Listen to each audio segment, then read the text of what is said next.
Alright, so this is just a really quick video talking about my thoughts on the new Sonic 3 trailer, and specifically what they're doing with Shadow's backstory in it. Obviously, they're taking a lot from the games, while diverging a lot from them as well, such as with Gerald Robotnik surviving to the modern day. But one line in particular caught my eye. Shadow's story began a lot like yours, Sonic. Now this sounds very interesting to me, because in the games, Shadow's backstory doesn't resemble Sonic's at all. As a quick refresher, in the games, Shadow is a genetic experiment, a life form created by the genius scientist Dr. Gerald Robotnik and the alien Black Doom, who was sealed away by the Guardian Units of Nations. I'll do a longer video on Project Shadow sometime soon, but that's the long and the short of it. Here though, the movie seems to imply that Shadow came from Sonic's world. That actually makes a lot of sense, since without Mobians on Earth, there wouldn't be any reason for Gerald to have Shadow take on the form of one.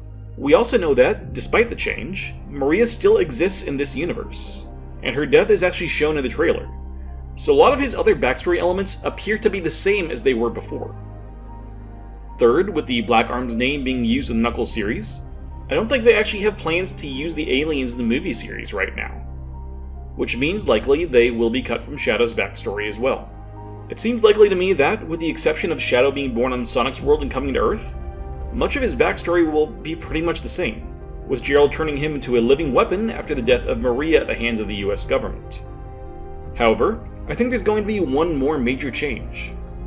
Shadow won't be the villain of this movie. With Gerald surviving, I find it likely that he will be the major antagonistic force for the film. It doesn't seem like Robotnik was the one who helped Shadow escape, so Gerald is the next most likely choice. Gerald Robotnik, spending decades seething with hatred for the death of his granddaughter, hid himself from the world to concoct even more terrible weapons.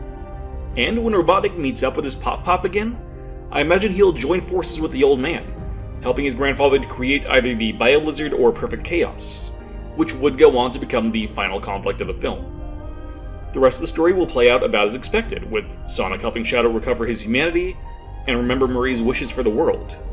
Actually, it'll probably be Tom who takes on the Amy role. Sorry, that's just the way that it works out, you know? I also find it likely that Shadow will probably die in the process of saving the world.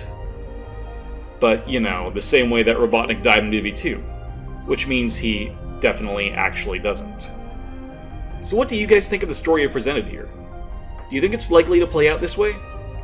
I'm a little unsure if Paramount wants to piss off the US military here or not, since a lot of studios have been playing very nice with them over the last 20 or so years, as can especially be seen in the Marvel movies.